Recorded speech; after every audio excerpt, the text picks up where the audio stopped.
our experience is similar, and I think there was a gentleman on the last panel who mentioned ROI. And I think the area where finance and IT work well together is when they start with that as a beginning point. What is the ROI opportunity? And also, what's the risk if we don't go in this direction?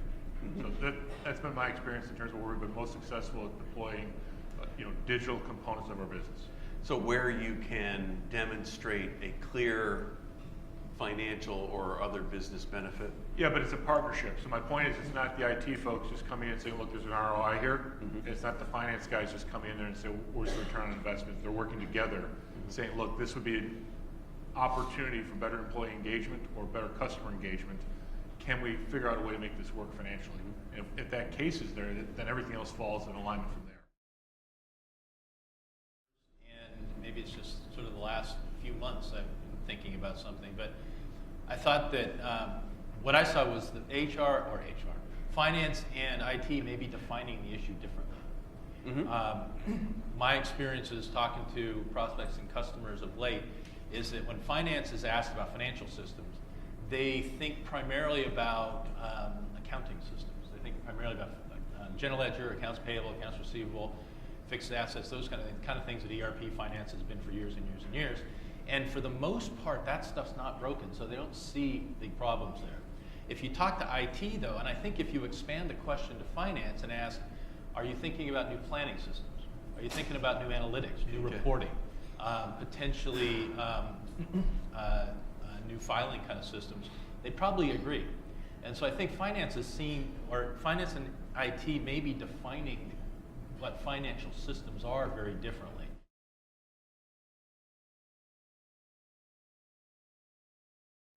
What are your priorities? What are your top 5 to 7 business priorities?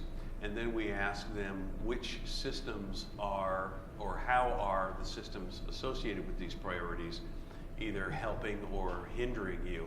And we come up with a very simple gap analysis.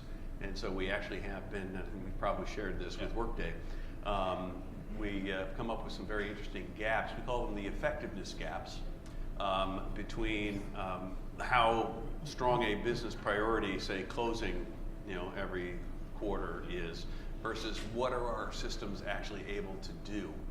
And so that gives us some of the insight that you're talking about. But yeah, I agree. And I think that miscommunication or potential miscommunication is one of the reasons why we have this asynchronicity between IT and finance. We're just not seeing or defining things the same way. So we have the vision.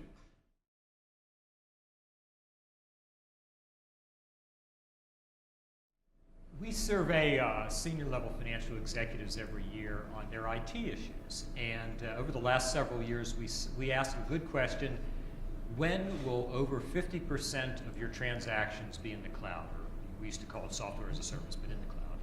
And the latest survey results show that by the end of 2016, which is just next year, 40% of those responding said that over 50% of their transactions be in the cloud. And 80% said, yeah, eventually over 50%. We don't have a time limit on it. Only 20% said we'll never be there. We'll never have over 50% of our transactions in the cloud. So we asked why? What's the problem? The big problem is security. Financial executives, as was mentioned earlier, are very cautious, and they're concerned about security. And I mean, every day you hear about data breaches, and so they get more cautious and more cautious.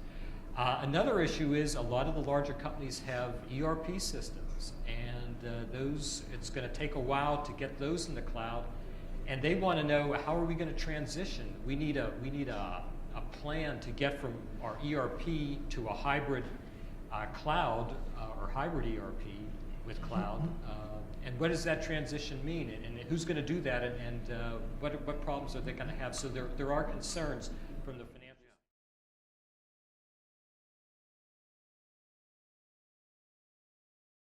That security concern. One of the things, and if anybody has anything different to say on this, please raise your hand and we'll get you a microphone. The security concern continues to focus on the news of data breaches. And then we go back and we say, yes, but were any of these breaches in cloud-based platforms or cloud-based data systems? No, there's somebody stole a laptop. There's somebody hacked into a server on premises. The cloud-based data and the cloud-based operations, Mark, you know about this as well as anybody.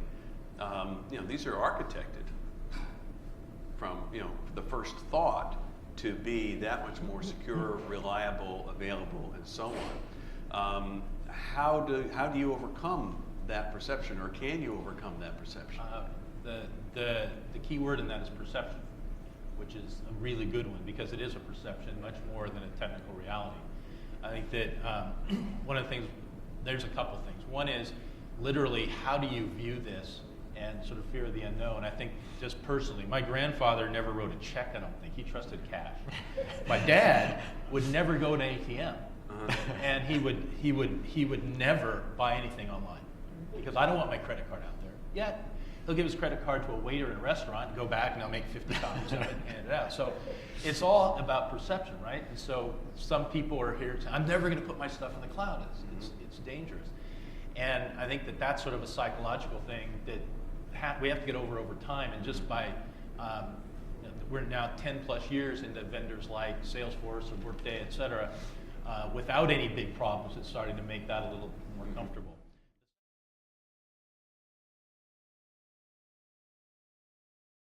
But the thing that ultimately does it is they've got to talk to their security officer. The security officer has to talk to the vendors and see what they're actually doing in terms of physical and network data security.